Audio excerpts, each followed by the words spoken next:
경비실 안은 고요했고 두 사람은 말없이 서로의 눈을 마주했습니다. 평생을 참으며 살아온 그녀는 오늘만큼은 누군가의 눈에 여자로 보이고 싶었습니다. 창밖에는 숨막히는 태풍과 정전의 어둠이 몰아쳤지만 그 순간 두 사람은 세상에서 단 하나의 불빛처럼 서로의 체온을 느끼고 있었습니다. 그리고 그 밤 결국 피할 수 없는 선택이 다가오고 말았습니다. 오늘의 이야기 시작 전 구독과 좋아요 부탁드립니다. 감사합니다. 가을비가 부슬부슬 내리는 목요일 오후였습니다. 한미정은 이사 트럭 앞에서 우산을 들고 서 있었습니다. 58세의 나이에 새로운 보금자리를 찾는다는 것이 이렇게 막막할 줄은 몰랐죠. 15년간 일해온 어린이집 조리사 일을 그만두고 전세 계약이 끝나면서 찾아온 이곳은 조용한 주택가 끝자락에 자리한 작은 아파트 단지였습니다. 이사 기사가 걱정스럽게 비 오는 날씨를 보며 걱정했지만 미정은 괜찮다며 고개를 끄덕였습니다. 하지만 사실 마음은 편하지 않았습니다. 무릎 관절이 좋지 않은 상태에서 2층까지 짐을 나르는 것은 생각만 해도 벌써 다리가 욱신거렸거든요. 남편이 세상을 떠난 지 10년이 넘었고 자녀들은 모두 직장 때문에 멀리 떠나 있어서 이런 일은 혼자서 해결해야 했습니다. 첫 번째 짐들을 나르며 계단을 오를 때까지만 해도 괜찮았습니다. 하지만 두 번째, 세 번째 오르내리기를 반복하면서 무릎의 통증이 점점 심해졌습니다. 비에 젖은 계단은 미끄럽기까지 해서 한 걸음 한 걸음이 조심스러웠죠. 엘리베이터마저 고장이 나서 모든 짐을 계단으로 나르는 수밖에 없었습니다. 마침내 미정은 계단 중간쯤에서 주저앉고 말았습니다. 무릎을 꽉 움켜잡으며 얼굴이 하얗게 질렸습니다. 50년 넘게 살아오면서 이렇게 무력감을 느낀 적이 있었나 싶었습니다. 비는 더 세게 내리기 시작했고 이사 기사들은 계속 짐을 나르느라 바빴습니다. 그 순간 미정은 정말로 혼자라는 현실을 뼈저리게 느꼈습니다. 그때 누군가가 달려오는 발소리가 들렸습니다. 미정이 고개를 들어보니 60세쯤 되어 보이는 남성이 우산을 들고 서 있었습니다. 경비원 유니폼을 입고 있었죠. 얼굴에는 걱정스러운 표정이 가득했습니다. 그는 자신을 강태섭이라고 소개하며 조심스럽게 미정의 팔을 부축했습니다. 그의 손은 거칠었지만 따뜻했습니다. 오랫동안 육체 노동을 해온 사람의 손이었죠. 태섭은 미정을 경비실로 데려가 의자에 앉혔습니다. 그리고는 응급처치함에서 파스와 붕대를 꺼내왔습니다. 미정이 혼자 하겠다고 사양했지만 태섭은 이런 건 혼자 하시면 안 된다며 고집했습니다. 태섭의 손길은 신중하고 정확했습니다.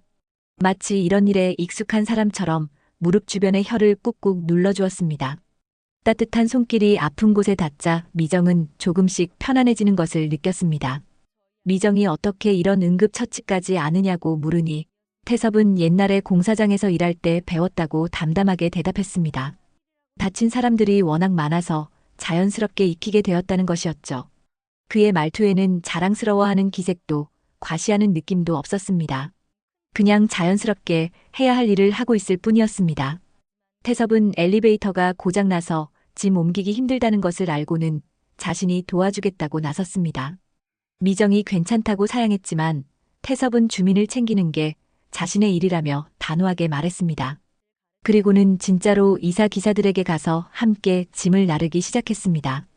60세의 나이에도 불구하고 태섭은 젊은 기사들 못지않게 부지런히 움직였습니다. 무거운 박스들과 가전제품들이 하나둘씩 2층으로 올라갔습니다. 태섭은 특히 무거운 짐들은 혼자서 들어 올렸고 계단이 미끄러운 곳에는 발판을 놓아주기도 했습니다. 그의 움직임에는 군더더기가 없었습니다. 오랜 경험으로 축적된 노하우가 묻어나는 능숙한 손길이었죠. 비가 그치고 나서야 이사가 모두 끝났습니다. 미정은 태섭에게 거듭 고마움을 표했습니다.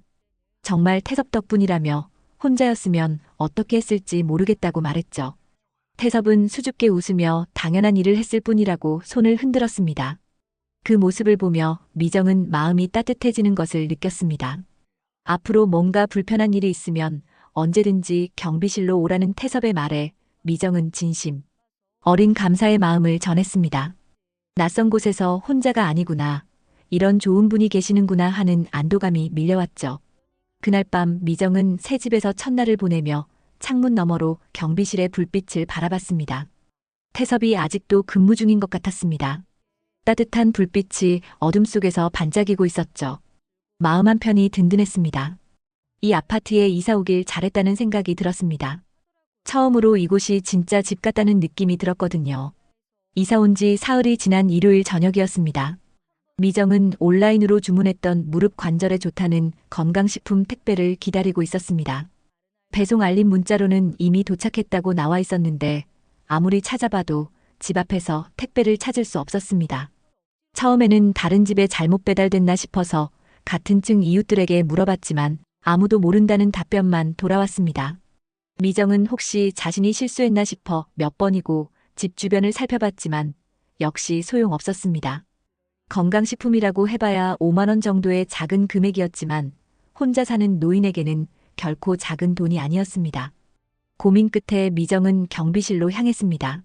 이사 첫날 그렇게 친절하게 도와주었던 태섭에게 혹시 택배 관련해서 뭔가 알고 있는 게 있는지 물어보려고 했습니다. 하지만 막상 경비실 앞에 서니 괜히 트러블을 만드는 건 아닌가 하는 생각이 들었습니다. 경비실 문을 두드리자 태섭이 나왔습니다.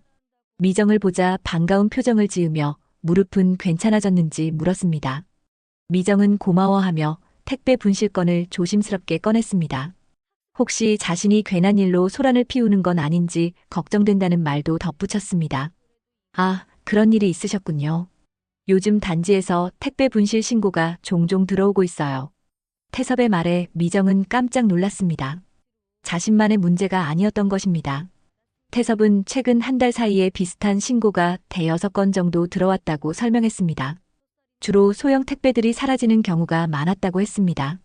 태섭은 내일 아침에 관리사무소와 상의해서 해당 시간대 CCTV를 확인해 보겠다고 약속했습니다. 미정은 이런 일로 번거롭게 해서 미안하다고 연신 사과했지만 태섭은 오히려 신고가 있어야 움직일 수 있다며 미정을 안심시켰습니다. 주민들이 신고를 해주셔야 저희도 문제를 파악할 수 있어요. 혼자 끙끙 앓지 마시고 이런 일 있으면 언제든 말씀해 주세요. 태섭의 말에 미정은 마음이 한결 가벼워졌습니다. 처음에는 자신이 예민하게 구는 건 아닌가 걱정했는데 실제로는 단지 전체의 문제였던 것입니다. 그리고 태섭이라는 든든한 사람이 있다는 것도 큰 위안이 되었습니다. 다음 날 아침 태섭은 약속대로 관리사무소에 CCTV 확인을 요청했습니다. 하지만 관리소장은 시큰둥한 반응을 보였습니다.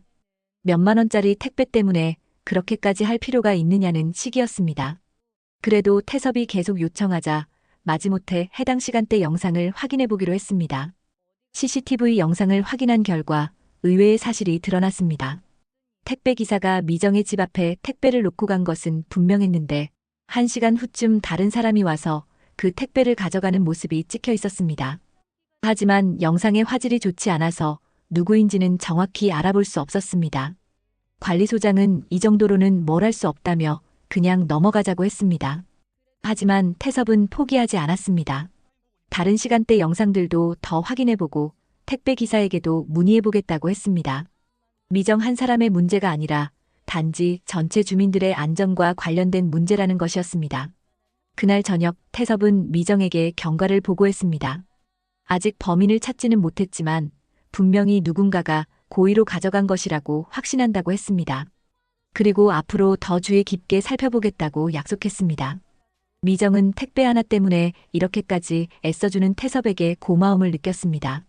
다른 사람 같으면 대수롭지 않게 넘어갔을 일인데 태섭은 정말 주민을 위해서 최선을 다하고 있었습니다.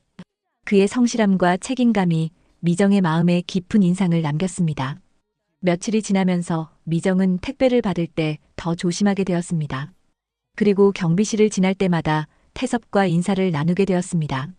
짧은 인사였지만 그 순간순간이 미정에게는 하루 중 가장 따뜻한 시간이 되어갔습니다.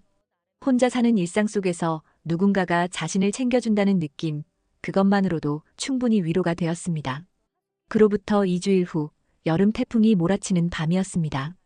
기상청에서는 며칠 전부터 강풍과 폭우 경보를 내렸고 실제로 저녁 8시가 넘어서부터 바람이 심상치 않게 불기 시작했습니다. 미정은 집 안에서 창문 너머로 휘청거리는 나무들을 바라보며 불안한 마음을 달래고 있었습니다. 밤 10시쯤 미정은 쌓여있던 쓰레기를 내다 버리려고 잠시 집을 나섰습니다. 복도에 나서자마자 거센 바람이 몰아쳤고 급하게 쓰레기를 버리고 집으로 돌아오려는 순간이었습니다. 갑자기 아파트 전체에 정전이 일어났습니다. 순식간에 모든 불이 꺼지고 칠흑 같은 어둠이 복도를 덮었습니다. 미정은 당황하며 현관문 앞에 섰지만 더 큰 문제가 기다리고 있었습니다. 정전이 되면서 엘리베이터는 물론이고 현관문이 디지털 도어로까지 작동하지 않게 된 것입니다.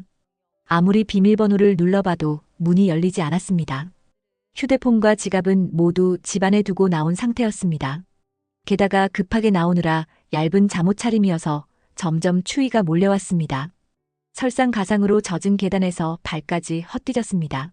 어둠 속에서 계단의 위치를 제대로 파악하지 못한 미정은 그대로 주저앉으며 무릎을 바닥에 세게 부딪혔습니다. 날카로운 통증이 무릎을 파고들었고 이번엔 정말 일어설 수가 없을 정도였습니다. 태풍의 거센 비바람이 복도로 들이쳐서 금세 온몸이 젖어버렸습니다. 어둠 속에서 혼자 떨고 있던 미정에게 멀리서 손전등 불빛이 보였습니다. 태섭이 정전으로 인한 비상 상황을 점검하러 나온 것이었습니다. 복도에서 누군가 쓰러져 있는 모습을 발견한 태섭은 급하게 달려왔습니다. 태섭은 비에 젖어 떨고 있는 미정을 발견하고는 깜짝 놀랐습니다. 미정은 떨리는 목소리로 상황을 설명했습니다. 쓰레기를 버리러 나온 사이에 정전이 되어서 도어록이 작동하지 않아 집에 들어갈 수 없게 되었고 어둠 속에서 계단을 헛디뎌 무릎을 다쳤다는 것이었습니다. 태섭은 망설이지 않고 미정을 부축해서 일으켰습니다. 이 상황에서는 젖은 복도에 계속 있을 수도 없었고 집으로 들어갈 방법도 당장은 없었습니다. 도어록 업체에 연락해봐야 하지만 이런 태풍 밤에 출동이 가능할지도 의문이었습니다. 무엇보다 미정의 상태가 심상치 않았습니다. 일단 관리실로 가시죠. 거기는 비상 발전기가 있어서 전기도 들어오고 따뜻합니다. 태섭은 미정을 관리실로 데려갔습니다. 관리실은 비상 발전기 덕분에 유일하게 불이 켜져 있는 공간이었습니다. 작은 사무 공간이었지만 따뜻했고 무엇보다 안전했습니다. 태섭은 비상용 담요를 가져와 미정에게 덮어주었습니다. 미정은 젖은 옷 때문에 계속 떨고 있었습니다. 태섭은 비상용 품함에서 마른 수건과 간단한 의류를 꺼내왔습니다. 관리실 한쪽에는 비상실을 대비해 간이 침대도 마련되어 있었습니다. 이런 태풍 같은 날에는 경비원이 밤새 대기해야 하는 경우가 많아서 준비해둔 것이었습니다. 태섭은 미정이 옷을 갈아입을 수 있도록 잠시 밖으로 나갔다가 다시 들어왔습니다.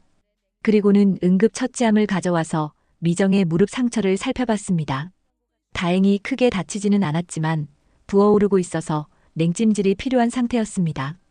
태섭은 내일 아침까지는 정전이 계속될 것 같다고 말했습니다. 도어록 업체도 이런 날씨에는 출동하기 어려울 거라고 했습니다. 미정은 하룻밤을 어디서 보내야 할지 막막했습니다. 태섭은 미정의 마음을 읽은 듯 여기서 주무시라고 제안했습니다. 자신은 의자에서 자고 미정은 침대를 쓰라는 것이었습니다. 미정은 그럴 수 없다며 사양했지만 태섭은 이런 비상 상황에서는 서로 도와야 한다고 말했습니다. 밖은 여전히 태풍이 몰아치고 있었고 다른 대안도 없는 상황이었습니다. 결국 미정은 태섭의 제안을 받아들일 수밖에 없었습니다. 그렇게 두 사람은 작은 관리실에서 태풍의 밤을 함께 보내게 되었습니다. 비상등의 은은한 불빛 아래서 밖으로는 거센 바람 소리가 계속 들려왔습니다. 미정은 이런 상황이 어색하면서도 한편으로는 안전하다는 느낌이 들었습니다. 관리실 안은 비상등의 작은 불빛만이 어둠을 밝히고 있었습니다.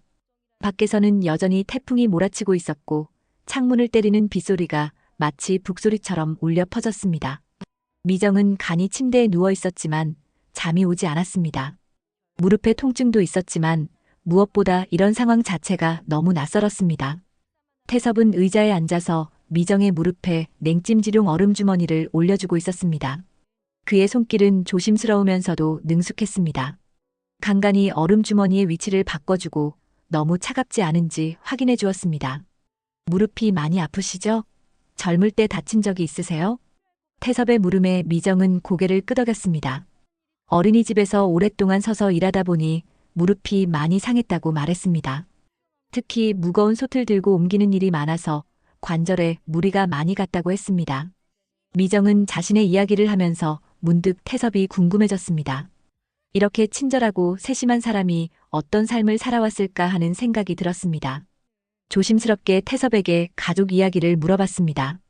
태섭은 잠시 멈춤을 두더니 차분한 목소리로 말했습니다. 아내를 3년 전에 잃었다고 했습니다. 암투병을 2년간 했지만 결국 떠나보내야 했다고 했습니다.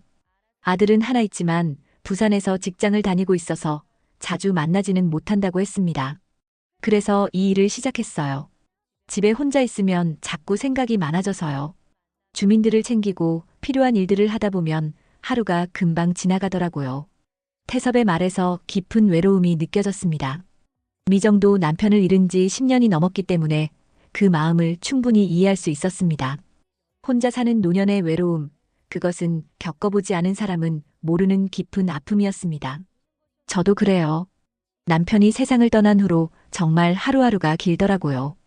두 사람은 서로의 상처와 외로움을 공유하며 조금씩 마음을 열어갔습니다. 밖에서는 여전히 태풍이 몰아치고 있었지만 관리실 안은 점점 따뜻해지고 있었습니다.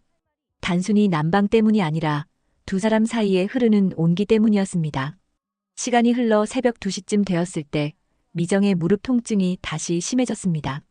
냉찜질을 해도 좀처럼 나아지지 않았습니다.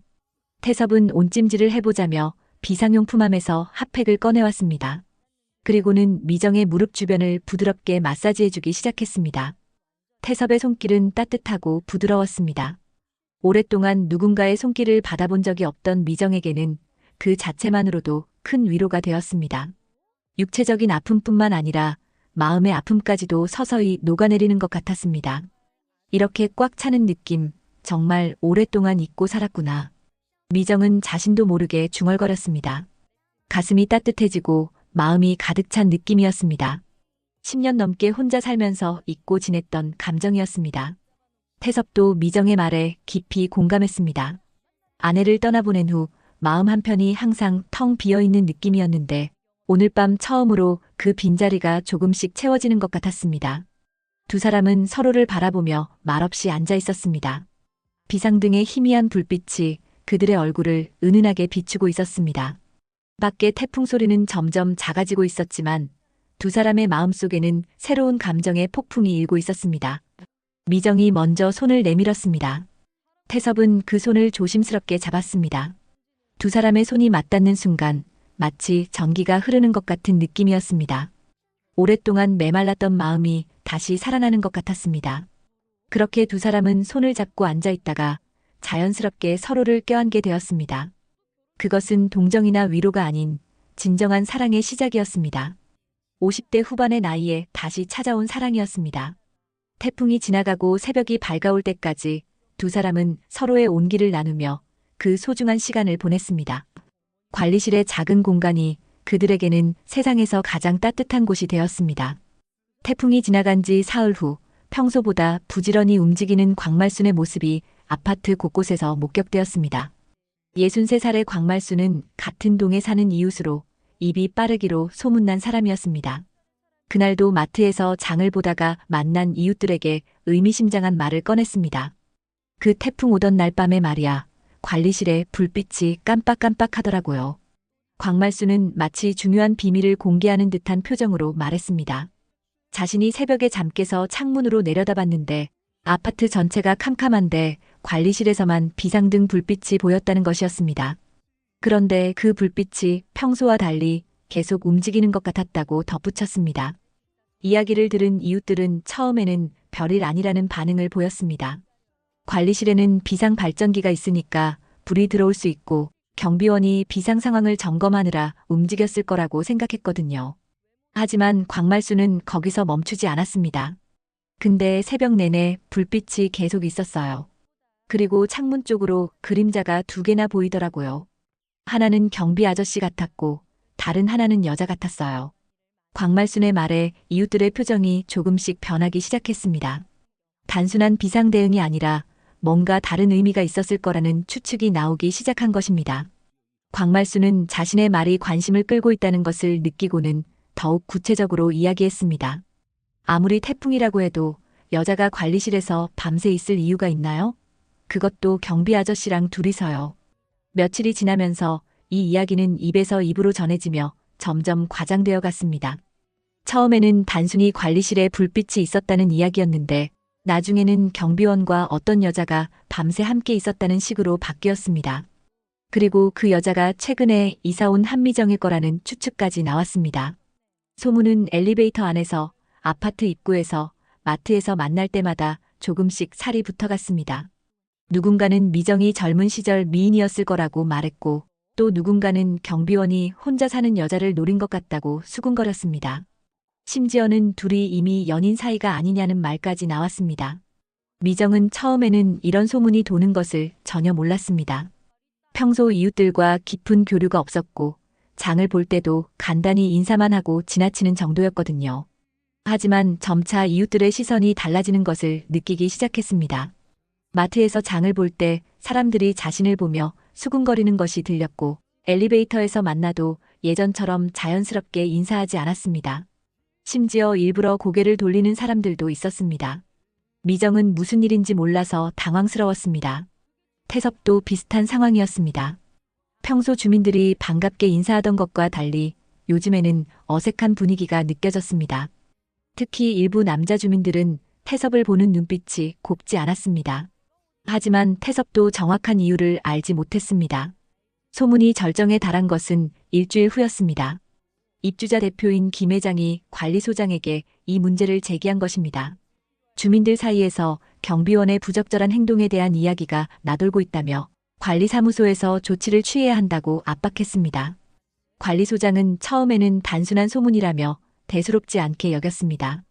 하지만 입주자 대표가 계속 문제를 제기하고 일부 주민들도 불만을 표시하자 태도를 바꿨습니다.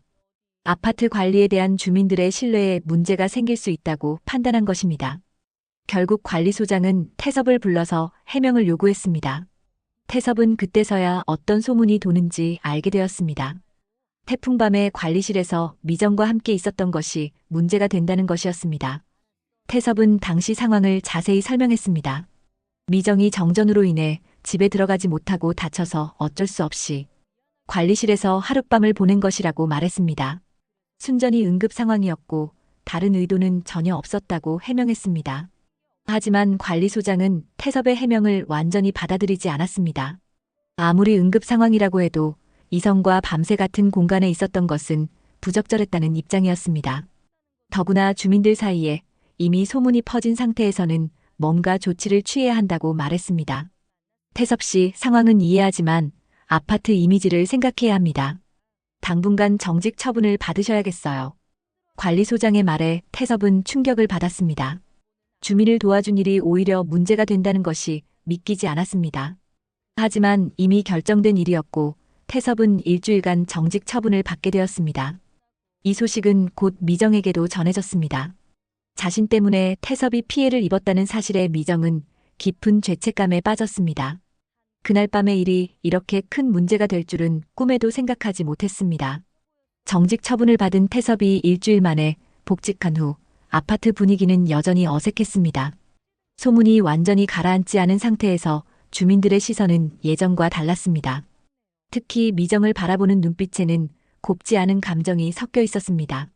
미정은 장을 보러 나가는 것조차 부담스러워졌습니다. 엘리베이터에서 만나는 이웃들은 노골적으로 수군거렸고 마트에서도 사람들이 자신을 힐끔힐끔 쳐다보는 것이 느껴졌습니다. 58년을 살아오면서 이렇게 사람들의 시선이 따가웠던 적은 없었습니다. 어느 목요일 저녁 미정은 용기를 내서 경비실로 갔습니다. 태섭을 만나서 이 상황에 대해 이야기하고 싶었습니다. 자신 때문에 그가 피해를 입었다는 죄책감도 있었지만 무엇보다 그날 밤 나누었던 따뜻한 감정들이 이렇게 끝나는 것이 안타까웠습니다. 하지만 태섭의 반응은 예상과 달랐습니다. 미정을 보자 어색한 표정을 지으며 말을 아꼈습니다. 평소 따뜻했던 눈빛도 어딘가 차가워져 있었습니다. 미정 씨, 앞으로는 특별한 일이 없으면 경비실에 오지 마세요. 태섭의 말에 미정은 당황했습니다. 무슨 일인지 물어보자 태섭은 주민들의 시선이 부담스럽다고 솔직하게 말했습니다. 이미 한 번 문제가 된 상황에서 계속 만나면 더 큰 오해를 불러올 수 있다는 것이었습니다. 당분간 만나지 맙시다. 그래야 소문이 줄어들 거예요. 태섭의 말은 차갑고 단호했습니다. 미정은 가슴이 찢어지는 것 같았습니다. 그날 밤 관리실에서 나누었던 따뜻한 마음들이 모두 헛된 꿈이었나 싶었습니다. 태섭이 자신을 보호하려는 마음에서 나온 말이라는 것을 이해하면서도 상처는 어쩔 수 없었습니다. 그 후로 두 사람은 서로를 피하게 되었습니다. 미정은 태섭이 근무하는 시간에는 가급적 외출을 삼갔고 태섭도 미정이 지나갈 때면 일부러 다른 곳을 보거나 자리를 피했습니다. 가끔 마주칠 때면 어색하게 고개만 끄덕이고 지나쳤습니다. 미정의 일상은 점점 더 위축되어 갔습니다. 이웃들의 시선을 피하려고 가급적 밖에 나가지 않았고 장을 볼 때도 사람이 적은 시간을 골라서 다녔습니다. 집에 혼자 있는 시간이 늘어나면서 외로움도 깊어졌습니다. 더 큰 문제는 무릎 통증이 다시 심해진 것이었습니다. 태풍날 밤에 다친 무릎이 완전히 회복되지 않은 상태에서 스트레스까지 겹치니 상태가 더욱 악화되었습니다. 계단을 오르내리는 것이 점점 힘들어졌고 심한 날에는 집에서 나오기조차 어려웠습니다. 어느 날 미정은 참다 못해 병원에 갔습니다. 엑스레이를 찍고 정밀 검사를 받은 결과 의사는 심각한 표정으로 말했습니다. 무릎 관절이 많이 손상되어 있어서 인공관절 수술을 고려해봐야 한다는 것이었습니다. 지금 상태로는 일상생활이 점점 어려워질 겁니다. 수술을 받으시면 많이 좋아지실 거예요. 의사의 설명을 들으며 미정은 막막해졌습니다. 수술비도 부담이었지만 무엇보다 혼자서 수술을 받고 회복해야 한다는 것이 두려웠습니다. 보호자도 없고 돌봐줄 사람도 없는 상황에서 큰 수술을 받는다는 것은 상상하기조차 힘들었습니다. 집으로 돌아오는 길에 미정은 자꾸만 눈물이 났습니다. 이 나이에 혼자서 이런 시련을 겪어야 한다는 현실이 너무 가혹했습니다. 태섭과 가까워졌을 때 잠시나마 느꼈던 안정감과 따뜻함이 그리웠지만 이제는 그마저도 사치 같았습니다. 그날 밤 미정은 창문 너머로 경비실을 바라봤습니다. 태섭이 근무하고 있는 모습이 보였지만 이제는 그에게 다가갈 수 없었습니다. 소문 때문에, 세상의 시선 때문에 서로 마음이 있어도 멀어져야 하는 현실이 너무 슬펐습니다. 이 나이에 사랑이 무슨 소용이야. 결국 집만 되는 거네. 미정은 자책하며 중얼거렸습니다. 자신 때문에 태섭이 피해를 입었다는 생각에 죄책감이 더해졌습니다. 그리고 수술을 받아야 하는 자신의 처지를 생각하니 더욱 비관적이 되었습니다. 한편 태섭도 비슷한 마음이었습니다. 미정을 멀리한 것은 그녀를 보호하려는 마음에서였지만 정작 자신의 마음은 날마다 아팠습니다. 경비실에서 근무하며 미정의 집 쪽을 바라볼 때면 그날 밤에 따뜻했던 기억들이 자꾸만 떠올랐습니다. 두 사람은 같은 아파트에 살면서도 점점 더 멀어져 갔습니다. 소문과 편견의 벽 앞에서 그들의 사랑은 시작되기도 전에 위기를 맞고 있었습니다. 미정이 수술 날짜를 잡고 혼자서 준비를 하고 있던 어느 금요일 오후 아파트 단지에 예상치 못한 소동이 일어났습니다. 3층에 사는 박 씨가 중고거래 앱을 구경하다가 깜짝 놀랄 만한 것을 발견한 것입니다. 자신이 한 달 전에 잃어버렸던 택배 상자와 똑같은 건강식품이 판매되고 있었던 것입니다. 상품 사진을 자세히 보니 포장지의 작은 흠집까지 똑같았습니다. 박 씨는 즉시 판매자에게 연락해서 어떻게 구한 물건인지 물어봤습니다. 판매자는 처음에는 대답을 회피했지만 박 씨가 계속 추궁하자 결국 실토했습니다. 자신이 택배 기사로 일하면서 가끔 소형 택배들을 빼돌렸다는 것이었습니다. 특히 건강식품이나 화장품 같은 것들은 온라인에서 쉽게 팔 수 있어서 계속 그런 일을 해왔다고 했습니다. 박 씨는 즉시 경찰에 신고했습니다.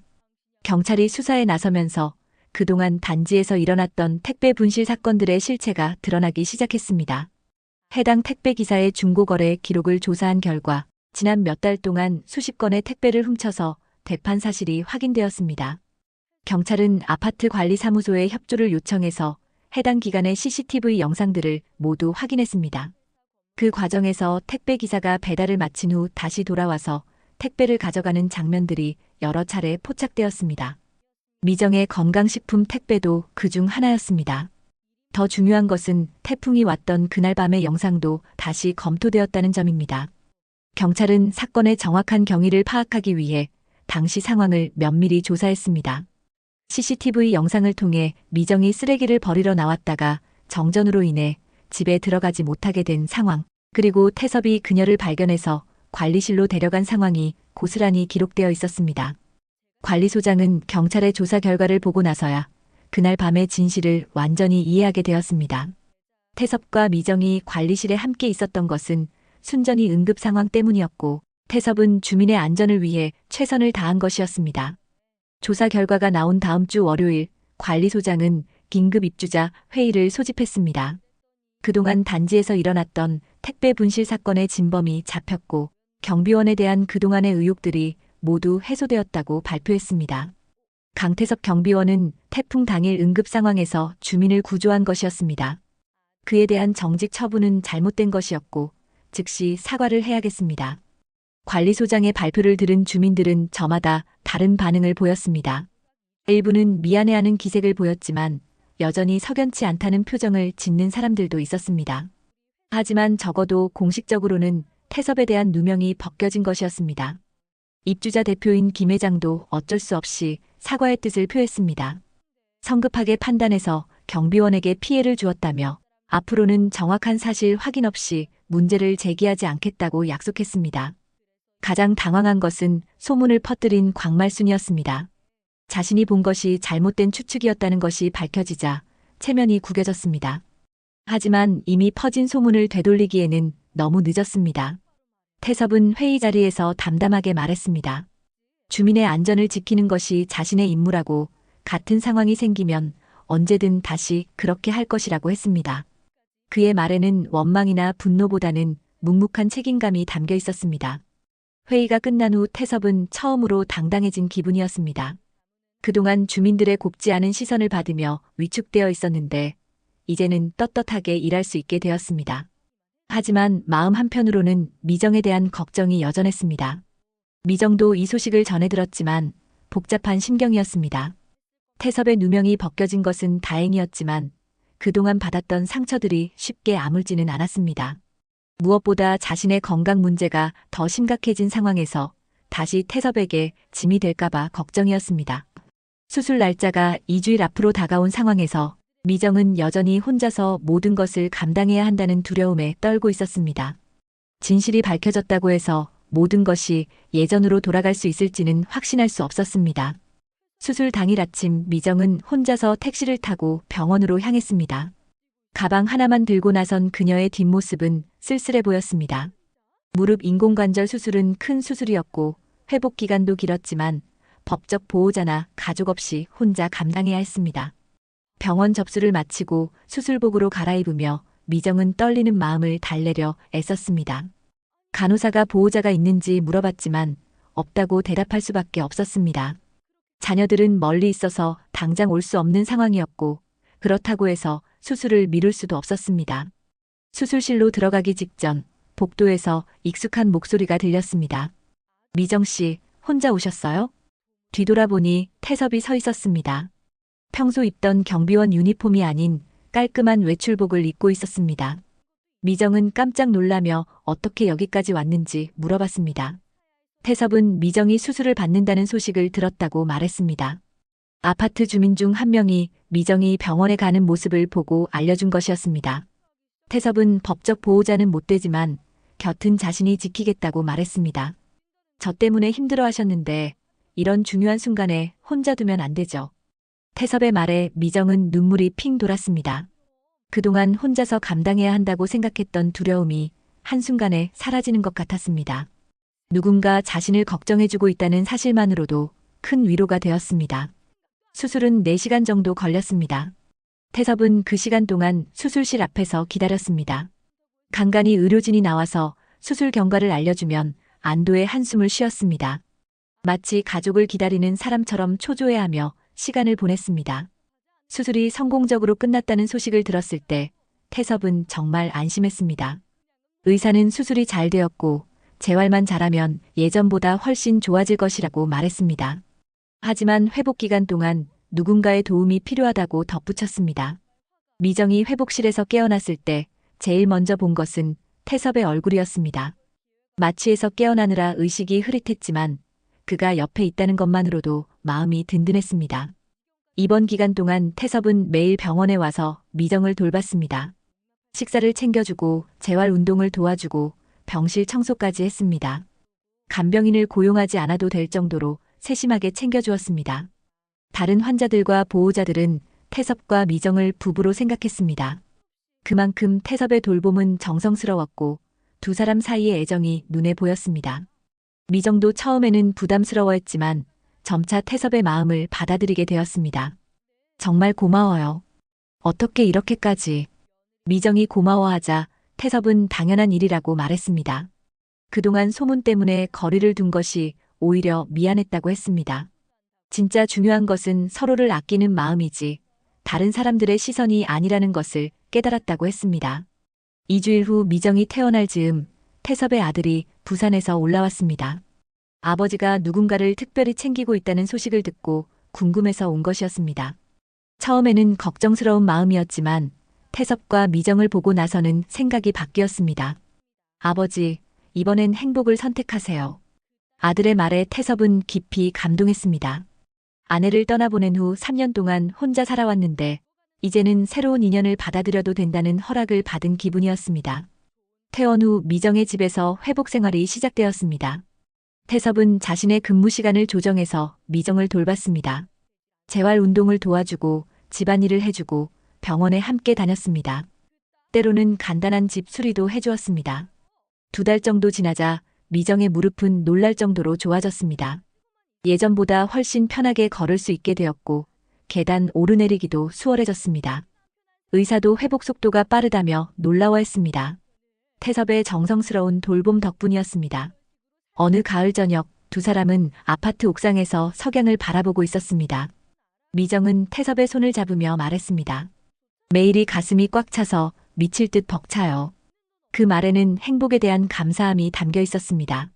혼자였을 때는 하루하루가 길고 공허했는데 이제는 매일이 의미 있고 충만했습니다. 아침에 눈을 뜨는 것부터 밤에 잠자리에 드는 것까지 모든 순간이 소중했습니다. 두 사람은 법적 혼인신고 대신 사실혼으로 살기로 했습니다. 이 나이에 복잡한 절차보다는 서로의 마음이 더 중요하다고 생각했습니다. 태섭은 미정의 집 근처로 이사를 와서 실질적으로 함께 살게 되었습니다. 아파트 주민들도 점차 두 사람의 관계를 자연스럽게 받아들였습니다. 진실이 밝혀진 후 소문도 가라앉았고 오히려 서로 의지하며 살아가는 두 사람을 보기 좋게 여기는 분위기로 바뀌었습니다. 매일 아침 태섭과 미정은 함께 산책을 하며 하루를 시작했습니다. 저녁에는 함께 저녁을 먹고 텔레비전을 보며 시간을 보냈습니다. 소소하지만 따뜻한 일상이 계속되었습니다. 50대 후반에 찾아온 늦은 사랑이었지만 그래서 더욱 소중하고 간절했습니다. 오늘의 사연 어떻게 들으셨나요? 황혼의 나이에 찾아온 사랑은 늦게 온 만큼 더 귀하고 특별하지만 그만큼 주위의 시선과 세상의 잣대를 피하기는 어렵습니다. 하지만 인생을 살아가며 결국 가장 중요한 것은 타인의 눈이 아니라 나 자신의 행복 아닐까요? 늦게라도 만난 소중한 인연, 더 이상 놓치지 말고 꼭 지켜야 할 보물 같은 사람일지도 모릅니다. 오늘 이야기 마음에 드셨다면 구독과 좋아요 부탁드립니다. 함께 해주셔서 감사합니다.